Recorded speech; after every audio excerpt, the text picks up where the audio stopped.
नमस्कार, आदाब। आप देख रहे हैं बात मुद्दे की। मैं हूं रिजवान अहमद सिद्दीकी। कोरोना और लॉकडाउन पर सरकार की रणनीति को लेकर राहुल गांधी ने सरकार से सवाल पूछे। 60 दिनों के लॉकडाउन पीरियड के दौरान राहुल 4 बार मीडिया से वीडियो कॉन्फ्रेंसिंग के जरिए जुड़े हैं और वो कहते यही रहे हैं कि वो सरकार को सकारात्मक सहयोग कर रहे हैं। जिम्मेदारी हमारी है कि हम सवाल पूछें। कोरोना वायरस तेज़ी के साथ बढ़ रहा है, इसके बावजूद लॉकडाउन हटाया जा रहा है। तो क्या लॉकडाउन का जो मकसद था, जो दावा था, वो फेल हो गया है? सरकार से उन्होंने सवाल पूछे। क्या उस रणनीति की वजह से देश गंभीर नतीजे भुगतेगा? अर्थव्यवस्था बुरी तरह से प्रभावित होगी। मजदूर आज तक अपने घरों में नहीं पहुंच पाए हैं। इतना सब कुछ होने के बाद भी सरकार अपनी रणनीति नहीं बता रही है। सरकार के मन में क्या है? ऐसे कई सवाल राहुल ने पूछे हैं। साथ ही उन्होंने चीन और नेपाल के मुद्दे पर भी सरकार को घेरने की कोशिश की है। कोरोना संकट पर इन तमाम मुद्दों पर सवाल लाजमी है, लेकिन क्या राहुल गांधी के इन सवालों को कोई जवाब मिलेगा या राहुल गांधी को जवाब मिलेगा?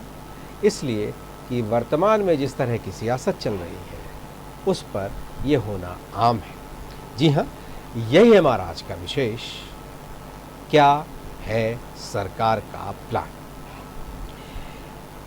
इस विषय पर हम आगे चर्चा करें उससे पहले देखिए हमारी ये खास रिपोर्ट। कोरोना संकट से उबरने में पूरी दुनिया के सभी देश लगे हुए हैं। इस संकट से कैसे बाहर निकला जाए? भारत में भी संक्रमण तेजी से पैर पसार रहा है।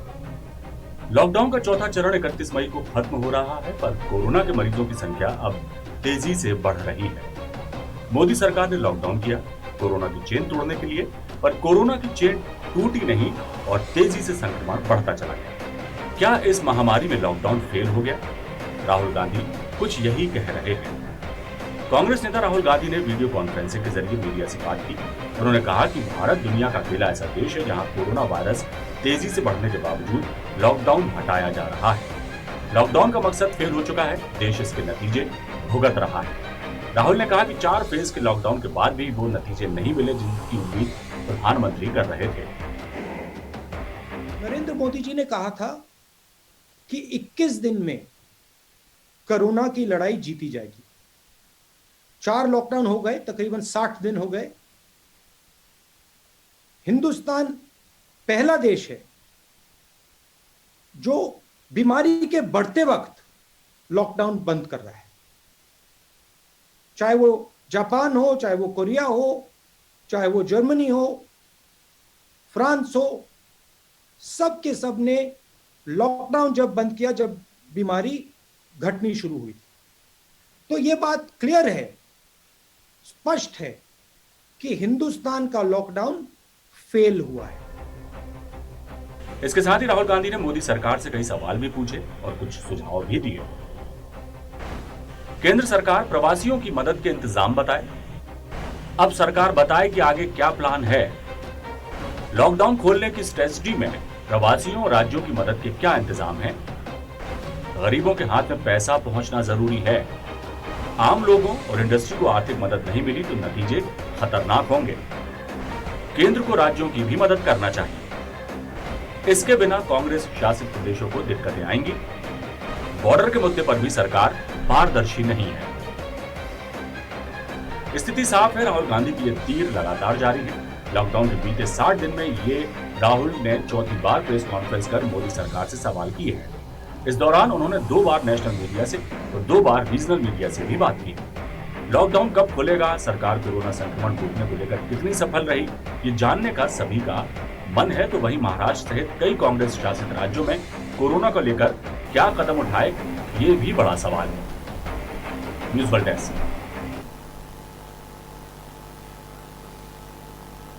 देखा आपने, सवाल पूछने का सिलसिला जारी है। राहुल गांधी सवाल पूछते हैं तो वहीं सरकार के नुमाइंदे उनकी जहाँ सरकारें हैं, उनसे समर्थित सरकारें हैं, वहाँ भी सवाल पूछते हैं, सवाल पूछना लाजमी भी है। चलिए इसी विषय पर हम चर्चा करते हैं। हमारे साथ मौजूद हैं डॉक्टर गुलरेज शेख, जो भारतीय जनता पार्टी के प्रवक्ता हैं। हमारे साथ वरिष्ठ पत्रकार अक्षत शर्मा हैं और कांग्रेस से विवियन खोंगल हैं। आप सभी का बहुत बहुत स्वागत है। विवियन, आपसे ही शुरू करता हूँ। आप युवा हैं, राहुल गांधी बहुत ढेर सारे सवाल कर रहे हैं लगातार, लेकिन कुछ हल भी बताएंगे आप लोग या सिर्फ सवाल ही करेंगे? एक जिम्मेदार विपक्ष के नेता होने के नाते अपनी जो एडवाइस केंद्र सरकार को पॉलिसी जो है कांग्रेस पार्टी की जो सुझाव है वो देने का यहाँ पर प्रयास किया है। ये सवाल उठाने का या किसी प्रकार की राजनीति करने का उन्होंने कोई प्रयास नहीं किया है। प्रयास हमारा सिर्फ ये है जो हमारा पहले दिन से प्रयास था, कोरोना की इस वैश्विक महामारी के दौर में किस प्रकार से इसकी रोकथाम के लिए कार्य किए जाएं। पहली चीज, किस प्रकार से हमारे छोटे मझोले उद्योगपतियों को, छोटे व्यापारियों को, हमारे माइग्रेंट वर्कर्स को, प्रवासी मजदूरों को और हमारे गरीब तबके का जो हमारा अंतिम पंक्ति में खड़ा हुआ जो हमारा मजदूर भाई है उसको किस प्रकार से लाभान्वित किया जाए, ये हमारा और कांग्रेस पार्टी का लक्ष्य रहा है।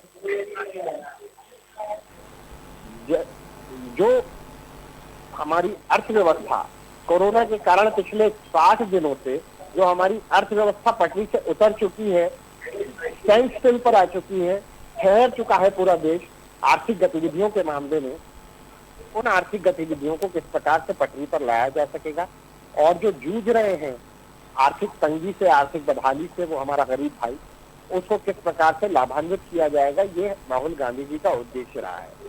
आज जब राहुल गांधी जी ने इस पूरे 60 दिनों के लॉकडाउन को एक फेलियर लॉकडाउन की संज्ञा दी है, तो उन्होंने कहीं से कोई गलत बात नहीं कही, क्योंकि आज 60 दिन हो गए हैं। 30 जनवरी को भारत में पहला केस केरल में नोटिस किया गया था। 30 जनवरी के बाद आज 1.5 लाख के आसपास जो है कोरोना पॉजिटिव की संख्या इस देश के अंदर हो चुकी है और देश विश्व में टॉप 10 पर बहुत जल्दी पहुंच गया। आप डबल होने का अगर रेशियो देखेंगे तो मात्र 15 से 18 दिनों के अंदर सारे केसेस जो है वो डबल हो गए, वो भी तब जब हम पाकिस्तान और बांग्लादेश और नेपाल जैसे देशों से कम टेस्टिंग कर रहे हैं। अब कोरोना की टेस्टिंग जो है वो हमारे भारत में पर मिलियन के हिसाब से बहुत ही ज्यादा कम हो रही है, उसके बाद ये हाल है। यदि टेस्टिंग भरपूर संख्या में हो जाए तो हमारी संख्या कहां पहुंचेगी इसका कोई भरोसा नहीं है। आपको पहला वक्तव्य याद दिला दूं माननीय मोदी जी का, उन्होंने कहा था कि 21 दिन का लॉकडाउन हमें झेलना है। देश ने सहज स्वीकार किया था, तो हम 21 साल पीछे चले जाएंगे। आज 60 दिन होने जा रहे हैं, कोरोना की संख्या दिन दुगनी रात चौगुनी तरक्की कर रही है और लगातार इसमें बढ़ोतरी हो रही है। इसके लिए जवाबदेही तय होनी चाहिए और गरीब और जो हमारे किसान और छोटे व्यापारी और मझोले व्यापारी हैं उनके खातों में डायरेक्ट कैश ट्रांसफर, सीधे उनके खातों में पैसा जमा करना, ये कांग्रेस पार्टी के पहले दिन से मांग थी। चलिए डॉक्टर गुलरेज शेख, राहुल गांधी ने बहुत ढेर सारे सवाल पूछे हैं, समय समय पर उन्होंने बहुत से सुझाव भी दिए हैं।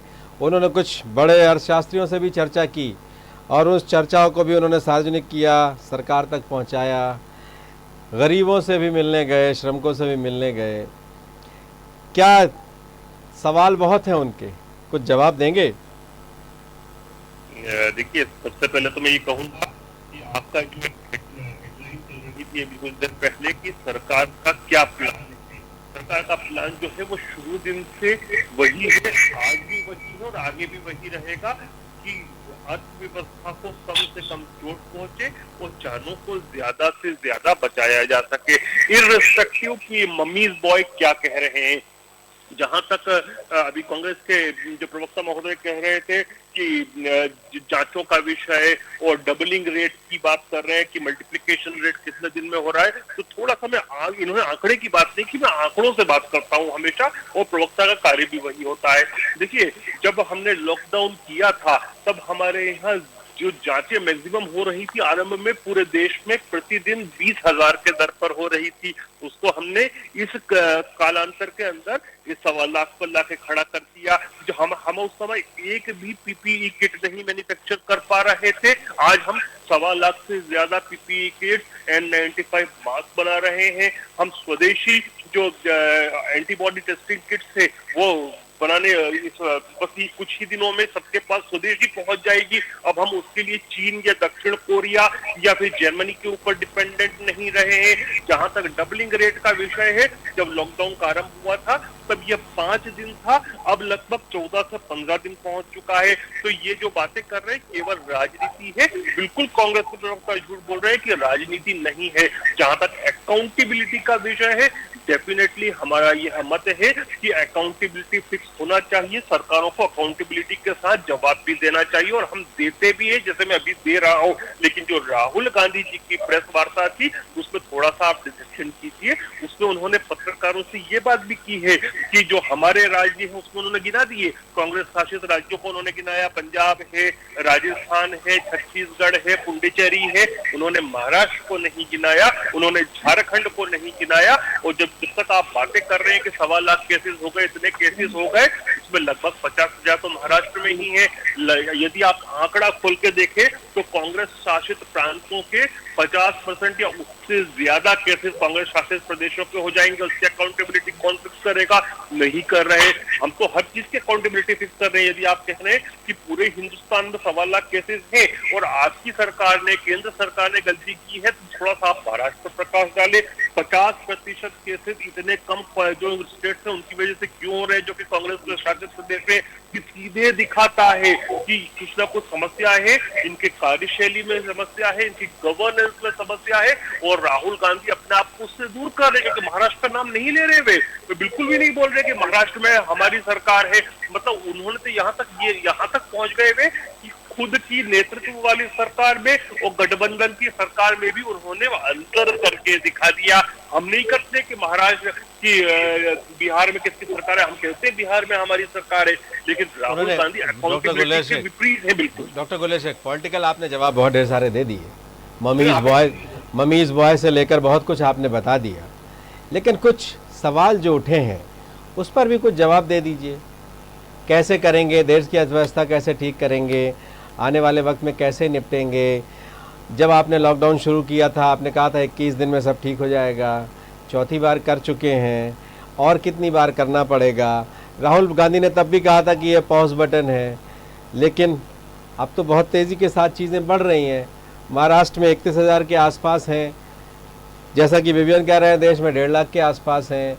महाराष्ट्र देश का एक बहुत बड़ा शहर है, उसके अलावा अहमदाबाद भी है, ऐसे भी बहुत ढेर सारी जगहों पर हैं। छत्तीसगढ़ भी है जहाँ बहुत कम है। तो ऐसी बहुत ढेर सारी चीज़ें हैं। ये तो पॉलिटिकल अंदाज में बातचीत की जा सकती है और की जाती रहेगी, इसलिए कि सियासत नहीं होगी, सियासतदान जहाँ है वो तो संभव नहीं है। लेकिन उन्होंने कुछ सवाल उठाए हैं, सरकार से कुछ पूछा है कि बेरोज़गारी जो इतनी बढ़ गई है उसका वो क्या करेंगे, बाकी किस तरह से इंतज़ाम करेंगे। उन्होंने वो स्वीकार करें, आप स्वीकार करें कि आप फेल हो गए। ऐसे बहुत ढेर सारे सवाल भी उन्होंने किए हैं पॉलिटिकल, उसका भी कोई जवाब देंगे। देखिए, जहां तक बेरोजगारी का विषय है, मानते हैं कि इसकी वजह से, लॉकडाउन की वजह से, कोरोना क्राइसिस की वजह से, वैश्विक संकट की वजह से अर्थव्यवस्था को बहुत चोट पहुंची, जिसकी वजह से डेफिनेटली बेरोजगारी होती है। यहीं पे नहीं हुई है, यूरोप में भी वही स्थिति है, अमेरिका में भी वही स्थिति है। लेकिन उसके लिए आवश्यक होता है, यदि अर्थव्यवस्था के दृष्टिकोण से बात करें तो मार्केट में हम तरलता लेकर आए, लिक्विडिटी लेकर आए, और सरकार ने, केंद्र की सरकार ने हर वह उपाय किया है जिससे मार्केट में तरलता बन सके। चाहे कंपनी एक्ट को हम परिवर्तित कर रहे हो, चाहे एमएसएमईज को प्रोत्साहन दे रहे हो, इन सब चीजों से मार्केट में लिक्विडिटी आती है। चाहे जो सबसे हमारा कमजोर तबका है, जो मजदूरों का, जो प्रवासी मजदूर जिसको कहते हैं, हालांकि मैं उस शब्द को सही नहीं मानता, क्योंकि प्रवास जो होता है, माइग्रेंट लेबर तो उसको वहां होता है जब कंट्री के बाहर हो, तो ये तो इनलैंड लेबर है, सब हमारे देश के ही लेबर हैं। लेकिन उनके लिए मनरेगा में जो बजट का वितरण 40,000 करोड़ का एक्स्ट्रा एक्स्ट्रा किया। मध्य प्रदेश में ऐतिहासिक रूप से सबसे ज्यादा मनरेगा का काम अभी से दिया जा रहा है। तो ये सब जो चीजें हैं अर्थव्यवस्था को पटरी पर लाने के लिए है। जहां तक अब हम बात कर रहे हैं कि प्रधानमंत्री महोदय ने कहा था कि 21 दिवसीय लॉकडाउन यदि नहीं करेंगे तो हम 21 वर्ष पूर्व की दिशा में पहुंच जाएंगे। वॉशिंगटन पोस्ट या न्यूयॉर्क टाइम्स का 5 या 6 दिन पूर्व का आर्टिकल था जिसमें उन्होंने लिखा था कि यदि डोनाल्ड ट्रंप अमेरिका में एक हफ्ते पहले लॉकडाउन करते तो लगभग 38,000 जीवन बच जाते। तो आप सोचिए कि भारत जैसे घनत्व आबादी वाले विश्व की सबसे बड़ी दूसरी जनसंख्या में क्या होता यदि हम समय पर लॉकडाउन नहीं करते। तो फिर राहुल गांधी महोदय ने जो है वो बॉर्डर के विषय में, चीन के विषय में भी प्रश्न किया। थोड़ा सा मैं इतिहास में आपको लेकर जाऊं, और इतिहास नहीं, अभी कुछ दिन पहले की ही बात, जब डोकलाम का विवाद चल रहा था तब यही राहुल गांधी महोदय थे जो रॉबर्ट वाड्रा को लेके चीन के जो यहाँ पर डिप्लोमेट है उनसे मिलने गए थे, और इन्होंने डिनाई भी किया था कि हम नहीं गए हैं। बाद में चीनी की एम्बेसी की वेबसाइट ने फोटो जारी कर दिया था, और आज तक इसका स्पष्टीकरण नहीं आया है क्या बात करने गए थे। जब देश युद्ध की कगार पे खड़ा था तो राहुल गांधी से तो बहुत सारे प्रश्न बनते हैं, अकाउंटेबिलिटी फिक्स करना पड़ेगी उनसे। आप प्रश्न पूछिए, उनके सवालों के जवाब भी दीजिए और जवाब लीजिए भी। अच्छा शर्मा, कैसे देखते हैं आप इन सारी चीज़ों को? चौथा लॉकडाउन भी पूरा होने की अंतिम चरण पर है, लॉकडाउन और बढ़ सकता है, कई रेड जोन है, संख्या लगातार बढ़ती जा रही है, जांच कम हो रही है, इस पे सवाल लगातार होते रहे हैं। दुनिया में जब इस तरह के संकट आए तो लॉकडाउन बढ़ा, लेकिन राहुल गांधी कह रहे हैं कि अब लॉकडाउन हटाने की ज़रूरत क्यों आन पड़ी जबकि मरीज़ों की संख्या दिन पर दिन बढ़ रही है, और अर्थव्यवस्था जो है उसको लेकर बहुत ढेर सारे सवाल हैं। बेरोज़गारी का आलम है, हर तरफ रोज़गार घटते जा रहे हैं, लोगों के रोज़गार छिनते जा रहे हैं। ऐसे समय में इस तरह के सवाल और ऐसे सवालों पर दिए जाने वाले जवाब और उसके साथ उपाय, उन सारी चीज़ों पर मैं चाहूँगा कि आप प्रकाश डालें। राहुल गांधी ने वही सवाल उठाए हैं जो एक विपक्ष को उठाने चाहिए थे। सरकार अपना काम अपनी गति से कर रही है। जो उनका सबसे मुख्य मुद्दा था कि क्या लॉकडाउन फेल हो गया है, तो इस पर तरह तरह के तर्क वितर्क आ सकते हैं, लेकिन अगर विश्व के अनुपात में देखा जाए तो निश्चित रूप से भारत ने लॉकडाउन लगाने के बाद में जो स्थिति हासिल करी है वो काफी बेहतर है, क्योंकि जहां जो रिकवरी रेट है भारत का वो लगभग 41% का है, जो कि विश्व में काफी अच्छी स्थिति माना जाता है। और मॉर्टिलिटी रेट दुनिया में सबसे कम है हमारे देश में 2.87%। तो विश्व में ये सबसे न्यूनतम है डेथ रेट। अमेरिका, यूरोप के विभिन्न देश जो बुरी तरह से इससे त्रस्त हैं, पूरे प्रयास करने के बावजूद भी वो इसको नहीं रोक पा रहे हैं। इतने महाशक्तियां हैं वो, उसके बावजूद भी जब वो इस स्थिति में है तो उस हिसाब से यदि हमारे देश को हम देखें तो लॉकडाउन लगाने का जो सबसे बड़ा फायदा है कि हमने डेथ रेट को कम करके रखा हुआ है। संक्रमित बढ़ रहे हैं, उसका दर भी बढ़ रही है। इसमें इस समय इस बहस में नहीं पड़ना चाहिए कि राजस्थान में ज्यादा है या महाराष्ट्र में ज्यादा है या मध्य प्रदेश में उतने हैं, छत्तीसगढ़ में कम है। इस बहस को नहीं देखते हुए इसको पूरी तरह से मानवीय आधार पे देखना चाहिए, क्योंकि ये महामारी है। मनुष्य जाति के पूरी तरह से मनुष्य जाति पर जो संकट आया है इस समय, उसे समग्र रूप में देखकर पक्ष विपक्ष दोनों को साथ में आने की आवश्यकता है। सवाल आप उठाइए, सरकार जवाब देगी, उसका काम है, क्योंकि जनता ने जिम्मेदारी सरकार को दी है, जो बैठा है सत्ता में उसके पास में सारी जिम्मेदारी है सब चीजों को नियंत्रण करने की। लेकिन लॉकडाउन फेल हो गया है, मुझे नहीं लगता कि ये पूरी तरह से मतलब इस तरह से करना पूरी तरह सही होगा। उसके बहुत फायदे भी हुए हैं, और जो आज कम हम संक्रमित दर है या मृत्यु दर जो लोएस्ट है हमारी विश्व में, मतलब 1 लाख प्रति 1 लाख पे हम 0.3% डेथ रेट है हमारी, तो उस हिसाब से इसको फेल नहीं कहा जा सकता है। आप जो प्रवासी मजदूरों वाला मामला है उसको और बेहतर तरीके से हैंडल कर सकते हैं। अच्छा, आपसे दो सवाल मैं कोर्ट ने भी इस पर स्वयं संज्ञान लेकर सरकार से मांगा है कि इसकी और व्यवस्था अच्छी होनी चाहिए। दो सवाल। अच्छा, दो सवाल हैं आपसे। एक तो ये कि जिस तरह से विवियन कह रहे हैं कि जांच जो अंतर्राष्ट्रीय मानक है उसके आधार पर बहुत कम है। पाकिस्तान और बांग्लादेश तक का उन्होंने उदाहरण दिया कि जांच उस स्तर पर बहुत कम है, न्यूनतम जांच हम कर रहे हैं। दूसरा ये कि क्या हमने कोई इलाज खोज लिया है जिसकी वजह से डेथ रेट बहुत कम है। डेथ रेट क्यों कम है कि हम बहुत अच्छा इलाज कर रहे हैं, या हमारी जलवायु, हमारे लोगों की अपनी शारीरिक क्षमता, वो भी एक बड़ा कारण है इस तरह की चीज़ों में। इसलिए कि अगर विकसित देश जहाँ पर इलाज के भरपूर साधन है, जाहिर है हमसे ज़्यादा बेहतर इलाज के उनके पास साधन है, तो अगर ऐसे परिस्थितियों में मरीज़ आ रहे हैं, सामने आ रहे हैं, लेकिन 3% के आसपास ही अगर ये डेथ रेट है, तो क्या उसके और भी कोई कारण है या हमने इलाज बहुत बेहतर कर लिया? तो अभी विश्व में कहीं पर भी नहीं आई है, ये तो हम सभी जानते हैं। जी। सब लोग ट्रायल एरर के हिसाब से ही उस पर काम कर रहे हैं। आपने जो कहा कि भारत के लोगों की जो शारीरिक क्षमता है, इम्यूनिटी है, वो ज्यादा बेहतर होगी, तो इस बात को भी माना जा सकता है कि हम काफी प्रयोग इस पर कर रहे हैं। हर व्यक्ति हर विधि के हिसाब से, आयुर्वेद हो या होम्योपैथी हो या एलोपैथी हो, हर हिसाब से वो अपने आप को पूरी तरह से तैयार करने की कोशिश कर रहा है। तो डेथ रेट कम होने का सबसे बड़ा कारण तो यही है कि जलवायु भी एक कारण हो सकता है, लेकिन उसका कोई वैज्ञानिक आधार नहीं है। तो हमारे यहाँ सबसे ज्यादा अगर की बात तो हम कर सकते हैं, तो दूसरे नंबर पे आपने जो पॉइंट उठाया था कि हमारे यहाँ के लोगों की शारीरिक क्षमता की व्यक्ति से निर्भर करती है, वो कि किस व्यक्ति में किस दवाई को किस समय लग जाए और वो उसका मुकाबला करके कोरोना से बाहर आ जाए। जो नहीं भाग्यशाली होगा वो नहीं आ पाता है। तो इस पर कोई एक मैं कोई आधिकारिक वो दे दूं या कोई विश्व में वो तो मैंने एक सवाल, इसलिए कि अगर संक्रमण कम फैला इसका श्रेय तो हम ले सकते हैं, लेकिन मृत्यु कम हुई इसका बहुत श्रेय लेने की स्थिति में शायद हम नहीं है। उसके बहुत ढेर सारे कारण हो सकते हैं, इसलिए कि इलाज का कोई उपाय हमारे पास फिलहाल नहीं है। मैं आपके पास एक बार फिर लौटूंगा देर से लगाने का परिणाम अमेरिका भुगत रहा है, हमने उसको जल्दी लगा लिया, तो शायद ये उसका भी परिणाम हो सकता है कि हमारे यहाँ डेथ रेट कम चलता है, हमारे यहाँ जो मृत्यु दर है या संक्रमितों की संख्या है वो कम। जी, संक्रमण बढ़ सकता है, इससे संक्रमण बढ़ सकता है। मृत्यु दर का इससे नाता होगा, ये थोड़ा डिबेट का विषय है। चलिए इस पर एक बार फिर मैं आऊँगा आपसे। विवियन, क्या कहेंगे आप? डॉक्टर गुलरेज कह रहे हैं मम्मीज बॉयज जो है वो बहुत तरह के सवाल उठाते रहते हैं, अपने राज्यों को आप सवाल नहीं खड़े कर रहे हैं, आप तो सिर्फ सरकार पर सवाल खड़े कर रहे हैं।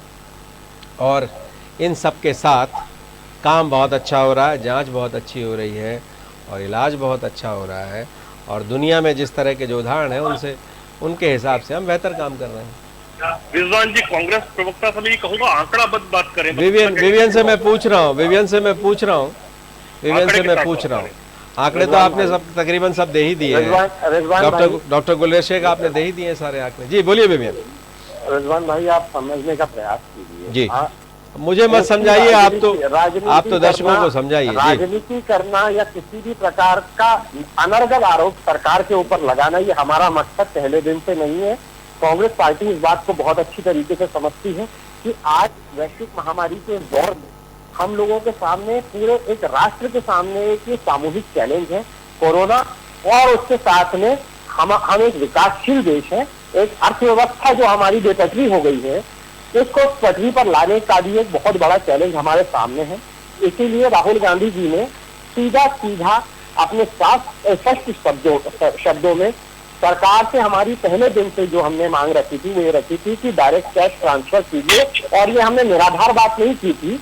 रघुराम राजन हो, चाहे अभिजीत बनर्जी हो, चाहे भारतीय अर्थव्यवस्था को बारीकी से समझने वाले एक्सपर्ट जो इकोनॉमिस्ट हैं, अर्थशास्त्री जो हैं, उनके कहे अनुसार हम लोगों ने अपनी स्ट्रेटेजी को तैयार किया था और डायरेक्ट कैश ट्रांसफर की हमने बात की थी।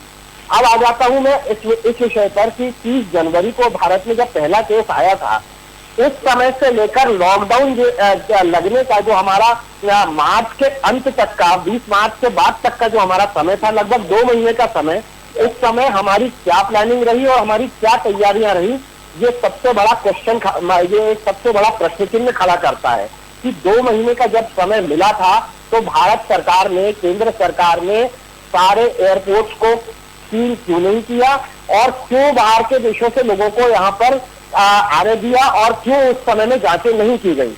ये बहुत बड़ा विषय है, खैर मैं उसमें नहीं जाना चाहता। सबसे बड़ा जो आज विषय है, चले तो ये गए है आप उस पर जी।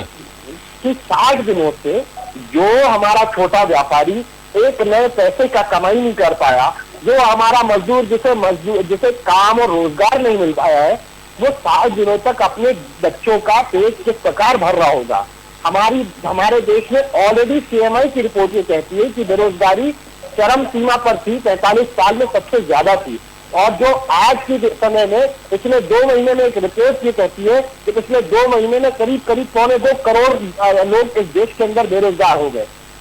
लोगों को सैलरीज नहीं मिल रही है, लोग अपने बच्चों की फीस जमा करने में असमर्थ है, राशन खरीदने में असमर्थ है।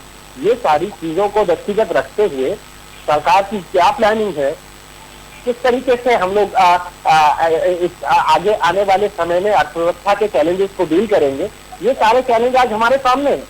और रिजवान भाई, सबसे बड़ी बात, जो 20 लाख करोड़ का पैकेज सरकार ने घोषित किया था, उस 20 में एक चैलेंज देना चाहता हूं, आप अपने संवाददाता को भेजिए, गरीब बस्तियों में भेजिए, किसानों के पास भेजिए, छोटे व्यापारियों से बात कीजिए। अगर उस 20 लाख करोड़ रुपए में से आम आदमी को डायरेक्ट बेनिफिट अभी हुआ होगा, तो मैं इस बात को एक चैलेंज के रूप में भारतीय जनता पार्टी को देना चाहता हूं कि एक सर्वे करा लीजिए आपके चैनल के माध्यम से। डायरेक्ट बेनिफिट किसी को नहीं हुआ है। डायरेक्ट बेनिफिट अगर देना होता तो ये सबसे निचले स्तर के लोगों के खातों में जो है पैसे डलवाने का, डायरेक्ट कैश ट्रांसफर का कार्य करते, जो इन्होंने नहीं किया।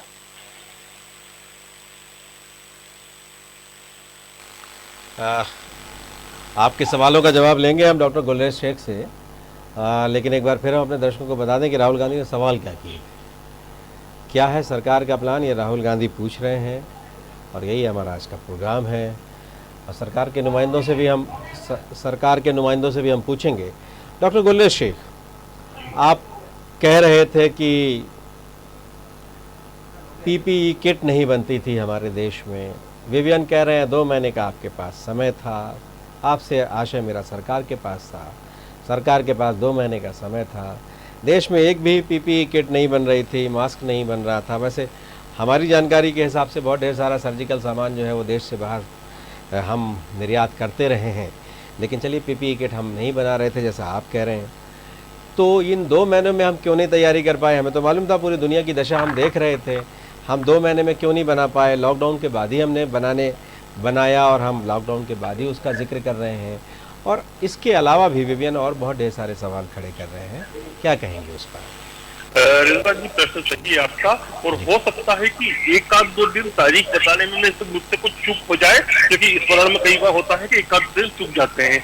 14 जनवरी को, जहाँ तक मुझे स्मरण है, WHO ने अपने आधिकारिक ट्विटर हैंडल पर कहा था कि ये जो वायरस है नया वायरस है, लेकिन ये मानव से मानव को संक्रमित नहीं करता है।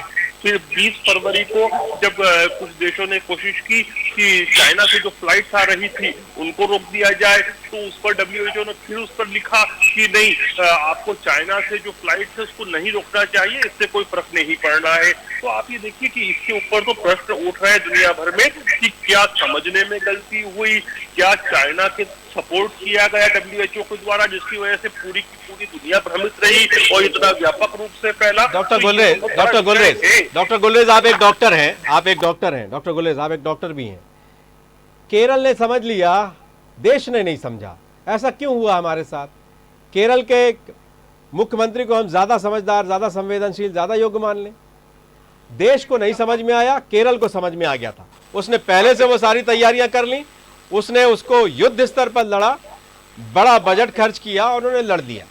और हम देश के मामले में हम कह रहे हैं कि WHO हमसे कह रहा था, एक तरफ हम बता रहे हैं कि हमने कहा कि सब लोगों को कंटेनमेंट में रहना पड़ेगा, क्वारंटीन रहना पड़ेगा, सब लोग इतने दिन के लिए हमने सबको सलाह दी थी, सबको रहना चाहिए था। एक तरफ हम ये कह रहे हैं, दूसरी तरफ हम ये कह रहे हैं कि WHO ने ऐसा कहा था इसलिए हमने ऐसा किया नहीं। तो सच क्या है यही बता दीजिए, 2 तरह की बातों से काम नहीं चलेगा। प्रश्न तो यह है कि WHO यदि दुनिया को मैं अभी देखिए, मैं अब आपकी रिसर्चर की तरह भी बात कर रहा हूँ, साइंटिफिक टेम्परामेंट से जी। यदि WHO सही समय पर दुनिया को आगाह करता तो शायद है कि दिसंबर के अंत से ही ये मेजर ले लिए जाते। और आप इसके ऊपर यदि व्यापक थोड़ा देखना हो तो CNN के जो फरीद जकरिया हैं, उनकी जो इन्वेस्टिगेटिव रिपोर्ट है 2 दिन पहले आई है, उसका अध्ययन करें, आपको समझ आ जाएगा कि जो बात बोल रहा हूँ कितनी गंभीर है। WHO को फिर एक बात और मुझे बता दीजिए, मुझे एक बात और बता दीजिए, भोपाल में से वो लंदन से आई हुई बेटी, हमारे पत्रकार साथी की बेटी, उसके पिता कनिका कपूर, बहुत ढेर सारे जमाती, इन सब लोगों पर मुकदमे दर्ज करने की ज़रूरत ही क्या थी जब WHO ने तो आपको कहा ही नहीं था कि ऐसे लोगों को रोकना है, आपने जाने दिया सबको, फिर मुकदमा दर्ज करने की ज़रूरत ही क्या थी। मुकदमे दर्ज इसलिए होना जरूरी है क्योंकि प्रिकॉशनरी मेजर से भारत सरकार ने जो भी विदेशी आ रहे थे उनको कहा था कि 14 दिन आपको होम क्वारंटीन करना है। सिर्फ विदेशियों को कहा था, विदेश से आने वालों को, विदेशी नहीं। अभी आप एक तरफ कह रहे हैं WHO कह रहा है कि आने दो चीन से, कोई दिक्कत नहीं है, दूसरी तरफ आप कह रहे हैं कि इसलिए हमने मुकदमा काम कर लिया कि उनको वो तो क्वारंटीन थे, वो तो निकली नहीं लड़की, वो गुंजन तो निकली ही नहीं, के सक्सेना भी नहीं निकले, लेकिन वो तो क्वारंटीन ही थे। सक्सेना जी का बात कर रहे हैं, मैं पर्टिकुलरली व्यक्ति पे नाम सभी नाम नहीं लूंगा मैं, लेकिन लोगों ने दूसरों से मुलाकात की जिसके एविडेंसेस भी हैं, जो सार्वजनिक कार्यक्रमों को अटेंड किया उसके एविडेंसेस भी हैं, इसीलिए प्राथमिकी दर्ज करना और ये सब किया गया है क्योंकि पब्लिक हेल्थ वाला, सिक्योरिटी वाला विषय बनता है। जहां तक आप बात कर रहे हैं WHO की, ये तो दुनिया ही इस बात पे कर रही है, पूरी दुनिया से तो प्रशासन लगा रही है, मैं अकेला नहीं लगा रहा, वो केवल भाजपा ही लगा रही है। एक चीज और बता दीजिए डॉक्टर गुलरेज शेख, एक तरफ प्रवक्ता की तरह भी आप बता दीजिए, बहुत लोग बेरोजगार हो गए, काम धंधा नहीं है लोगों के पास, मिडिल क्लास तो बहुत बुरी तरह से है, इसलिए कि उसे कोई मदद भी नहीं करता। आप सब तरफ कह रहे हैं कर्ज ले लो। विवियन ने एक सवाल और किया कि गरीबों को बता दीजिए कि किसको आपने कौन सा मदद की, कौन सी आपने मदद की, आपने कर्ज लेने के अलावा और कौन सी दूसरी मदद कर दी उन लोगों को जो व्यापार करना चाहते हैं, उन लोगों को जिनकी नौकरियां छूट गई हैं और उन लोगों को जिनकी नौकरियां जाने वाली हैं, जिनको तनख्वाह भी नहीं मिल रही है। देखिए, जहां तक विषय है, जो हमारे सबसे गरीब लोग हैं उनके तो डायरेक्ट बेनिफिट ट्रांसफर हुआ है, उनके अकाउंट पर ट्रांसफर किया गया है। और यदि कितना 500 रुपए 500 रुपए किया गया, अलग अलग श्रेणी पर अलग अलग किया है। इस 60 दिन में 500 रुपए में क्या हुआ होगा डॉक्टर गुलरेज शेख? किसानों को 2000 रुपया भी गया है, ऐसा नहीं है। किसानों को जो दिया है वो आपका बजट का हिस्सा है, कोई नई चीज नहीं की है आपने, जो वो बजट का हिस्सा है आपके। आप दिव्यांगों को अलग दिया गया है, बुजुर्गों को अलग दिया गया, एक घर में यदि बुजुर्ग भी है, उस घर में महिला भी है और गरीब भी क्या यह काफी है डॉक्टर गुलरेज शेख? क्या यह काफी है? क्या काफी है ये? थोड़ा सा बोलने दे, लेकिन मैं कहूंगा इस मंच से भारतीय जनता पार्टी के प्लेटफॉर्म से तो आप व्यूअर्स सोच सकते हैं कि राजनीतिक बात है, लेकिन मैं एक सामान्य ज्ञान की बात कह रहा हूँ जिसको हर कोई समझ सकता है कि यदि सपोज करें आप कि भारत सरकार ने ये नहीं किया होता, ये डायरेक्ट बेनिफिट ट्रांसफर नहीं गए होते तो रिवॉल्यूशन वाली स्थिति आ जाती, लोग सड़कों पर आ जाते। लोग सड़कों पर तो है, 1 करोड़ से ज्यादा लोग सड़कों पर है, भागे जा रहे हैं बदहवास। आप कहते हैं आ जाते, लोग तो आए हुए हैं सड़कों पर। ठाकरे की सरकार इन लोगों ने निर्मित की, रिजवान भाई, आदरणीय रिजवान भाई, मारा गया। रिजवान भाई जी, रिजवान भाई अपने फेलियर को और अपनी असफलता, चलिए मैं आप विवियन, बहुत कम समय है मेरे पास समय कम है।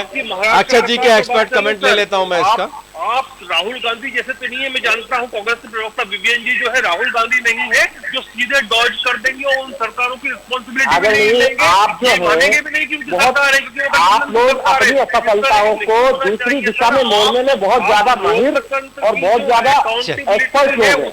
आपने जीवन में कभी अपने ऊपर कोई रिस्पॉन्सिबिलिटी ली है? चलिए चलिए मेरे को मुझे सब सवाल, मुझे अक्षत शर्मा मेरे साथ हैं, उनसे मैं समझ लूं। जो अपनी असफलता, चलिए अब आप लोग आपस में बात मत कीजिए, आप लोग आपस में बात मत कीजिए। देखिए, ये जिस परिस्थितियों में हम चर्चा कर रहे हैं, जिन परिस्थितियों में हम चर्चा कर रहे हैं उसकी अपनी तकनीकी कुछ रिजर्वेशंस हैं, तो उसका सम्मान आप दोनों कीजिए। आप बात में करेंगे तो मेरे दूसरे से बात नहीं हो पाएगी, आपकी आवाज़ भी ठीक से नहीं आएगी। अक्षत जी, एक दिन अचानक ये तय होता है कि लॉकडाउन कर देना है, मजदूर फंस जाते हैं, पूरे देश भर में फंसते हैं, फिर उन्हें खाने का इंतज़ाम नहीं होता या उनके बीच में कई बार अफवाहें होती हैं, वो कभी दिल्ली में बड़ी संख्या में इकट्ठे हो जाते हैं, कभी मुंबई में इकट्ठे हो जाते हैं, कभी सूरत में इकट्ठे हो जाते हैं, कहीं अहमदाबाद में इकट्ठे हो जाते हैं और कहीं दक्षिण के कई प्रांतों में वहाँ भी इकट्ठे हो जाते हैं उन बड़े शहरों में। और ट्रेन नहीं चलाई सरकार ने, बहुत लंबे समय बाद ट्रेन चलाई, उन्हें वापस भेजने के लिए बसों के इंतज़ाम किए गए। संभव नहीं था, ऊँट के मुंह में जीरा की तरह है बस, संभव नहीं था। ट्रेनों को किराए को भी लेकर बहुत तरह के विवाद हुए। समय समय पर कई बार योजनाओं में जो अभाव था, योजना का, सरकारी मिशनरी के सोच का, समझ का जो अभाव था, वो कई बार दिखा। और इस सब के बीच आज डॉक्टर गुलरेज शेख कह रहे हैं कि WHO ने कहा ही नहीं था, इसलिए हमने ऐसी कोई तैयारी ही नहीं की थी। तो ये सब चीज़ों को देखकर क्या लगता है कि क्या कहीं हमारी समझ में कहीं कोई कमी रह गई और आज हम इस स्थिति में खड़े हैं, ना हमसे निगलते बन रहा है और ना उगलते बन रहा है, इसलिए कि हम लॉकडाउन बहुत दिनों तक नहीं चला सकते। बेरोज़गारों की समस्या है, बेरोज़गारी बहुत बढ़ गई है, हर सेक्टर में छटनी की नौबत आ गई है, काम बंद हो गए हैं, और वहीं दूसरी तरफ लॉकडाउन और आगे बढ़ाया जाना है, इस पर का भी इसकी भी अपेक्षा और इच्छा और दबाव है। तो कैसे देखते हैं, कैसे साम बैठाया जाएगा इन सारी चीज़ों में? निश्चित रूप से कोई भी इसको पहले से प्रेडिक्ट करने की स्थिति में नहीं था। ये तो सर्वविदित सत्य है कि इसको प्रधानमंत्री ने पहले 21 दिन का लॉकडाउन की घोषणा करी थी, उनको भी नहीं पता था कि उसको 4 बार एक्सटेंड करना पड़ेगा। तो आज स्थिति ये है कि हमें वो 4थी बार भी उसको आगे बढ़ाना की स्थिति आ गई है। तो पूरी तरह से एक बिल्कुल ब्लैंक स्पेस में हर आदमी है। इसमें इस समय सबसे ज्यादा जरूरी ये है कि सभी पार्टियां एक मत होकर सबसे पहले जो राष्ट्र के सामने, विश्व के सामने ये जो संकट आया है, इस पर राजनीति ना हो, इस पर हम एक साथ मिलकर एक दूसरे से, विपक्ष यदि कोई सुझाव देता है तो पक्ष उसका सामंजस्य लेके, उसको साथ में लेके किस तरह से जनता की बेहतरी के लिए काम हो सकता है, इस पर काम होना आवश्यक है। पूरी अर्थव्यवस्था पूरी तरह से नीचे आ चुकी है, -6.8 ग्रोथ रेट बताया है इस बार RBI ने। तो अगर इस गति से अगर विकास गति जो है अगर ये रहेगी तो निश्चित रूप से बहुत भयानक स्थिति की तरफ हम बढ़ रहे हैं। बेरोजगारी काफी बढ़ गई है क्योंकि किसी के पास आमदनी का कोई रास्ता नहीं बचा है। लेकिन अब जो पैकेज सरकार ने घोषित किया है वो कांग्रेस का कहना है कि डायरेक्ट ट्रांसफर कर दिया जाए। सरकार अपने तरीके से करना चाहती है। तो इसमें सरकार ज्यादातर ऋण दे रही है, सरकार ज्यादातर ऋण दे रही है, और कांग्रेस का या विपक्ष का ये कहना है कि सरकार उन्हें लिक्विडिटी दे, पैसे दे, उनसे कोई वापस लेने की चीज ना करे। मजदूर प्रवासी मजदूर, उनके लिए उन्होंने राशन कार्ड की व्यवस्था करी थी कि इनको हम 2 महीने का राशन भी देंगे। तो जो डायरेक्ट ट्रांसफर वाली बात थी, विवेन जी जैसा अभी जिक्र कर रहे थे, तो वो डायरेक्ट ट्रांसफर इस रूप में पहुंच रहा है कि राशन उनको 2 महीने का दिया जा रहा है। लेकिन ये काफी नहीं है क्योंकि एक्स्ट्रा एक बड़ा पूरे देश भर में इतना बड़ा प्रवासी मजदूरों का इतना बड़ा पलायन जो हुआ है और पैनिक क्रिएट किया। और सबसे बड़ी बात है, इस समय जो नेगेटिव नैरेटिव खड़ी करने की भी कोशिश कुछ लोगों द्वारा की जाती है, राष्ट्र विरोधी गतिविधि लोगों द्वारा की जा रही है। इससे सतर्क रहने की आवश्यकता है, हम कहीं उनके हाथ में मोहरा न बन जाए। तो इतने पूरे माहौल को इस तरह से वो अपने हाथ में कर सकते हैं, ये सबसे बड़ी सतर्क रहने की आवश्यकता भी इस देश को है। तो जो जरूरी है वो पक्ष और विपक्ष दोनों सामंजस्य मिलाकर जनता के भले के लिए किस तरह से काम हो सकता है, इस संक्रमण को रोकने के लिए किस तरह से काम हो सकता है, इस पर हमें अभी कंसंट्रेट करने की आवश्यकता है। ना कि हम आरोप प्रत्यारोप में उलझे रहे कि आपने देर से किया, नहीं वो कह रहे नहीं हमने सही समय पर किया, और इधर जनता जो है वो संक्रमित होती जा रही है और दूसरी तरह की परेशानियां उनके सामने, बेरोजगारी की और उद्योगों धंधों के बैठने की दूसरी तरह की समस्या बढ़ती जा रही है। अक्षय शर्मा, एक आखिरी सवाल है आपसे, क्या आपको लगता है सरकार विपक्ष से कोई सहयोग लेने के मूड में भी है? मूड में दिखती है सरकार? आपको लगता है कि सरकार ने उत्तर प्रदेश में बस पहुंचाई गई तो मुकदमा दर्ज नहीं किया हो? आपको ये लगता है अन्य जगहों पर भी इस तरह से सरकारों को अगर कोई मदद करने की कोशिश, किसी सहयोग या कोई सुझाव देने की कोशिश की गई हो तो इस तरह की आलोचना न की गई हो या कानूनी कार्रवाई न की गई हो? सरकार की तरफ से ऐसा कोई संकेत तो नहीं मिला है, जैसा आप कह रहे हैं कि सरकार किस तरह के मूड में है क्या, तो ऐसा कोई। लेकिन वही मेरा शुरुआत से यही कहना है कि ये समय यह है कि दोनों पक्ष आपस में एक दूसरे से किस तरह सामंजस्य बैठा के जनता के भले के लिए काम कर सकते हैं, ये समय की मांग है, उस पर काम होना चाहिए। बिल्कुल। डॉक्टर गुलेश शेख आप हमारे साथ जुड़े, अशोक शर्मा आप हमारे साथ जुड़े, विवियन खोंगल आप हमारे साथ जुड़े, आप सबका बहुत बहुत धन्यवाद। तो बस सवाल यही है कि विपक्ष क्या सकारात्मक विपक्ष की भूमिका निभा रहा है? क्या उसके सवाल उस तरह की षड्यंत्रकारी राजनीति से प्रेरित तो नहीं है, या सरकार विपक्ष को सुनना ही नहीं चाहती, सरकार विपक्ष के किसी भी सुझाव को गंभीरता से नहीं लेना चाहती, या सरकार समझती है या सोचती है कि विपक्ष की इसमें नीयत ठीक नहीं है? लेकिन इन सब के बीच परेशानियां सब जगह हैं, लोग परेशान हैं और उन्हें माकूल सुविधाएं चाहिए। कम से कम उन्हें ये तो एहसास ज़रूर हो कि हम सब उनके साथ हैं, सरकार उनके साथ है, वरना बड़े पैमाने पर लोग सड़कों पर हैं और वो परेशान भी हैं।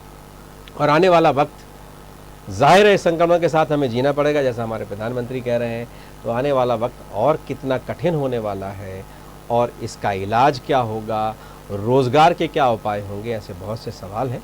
राहुल गांधी ने कुछ उठाए हैं, कुछ पर सरकार जवाब देगी, बहुत ढेर सारे सुझावों पर हो सकता है अमल भी हो आने वाले वक्त में, वो दिखे भी हमें। लेकिन इन सब के बीच क्या हम एक दूसरे को गंभीरता से ले रहे हैं, ये सबसे बड़ा सवाल है। हमारे इस कार्यक्रम में बस इतना ही। खबरों का सिलसिला जारी रहेगा, हम फिर मिलेंगे एक नए मुद्दे के साथ, तब तक मुझे दीजिए।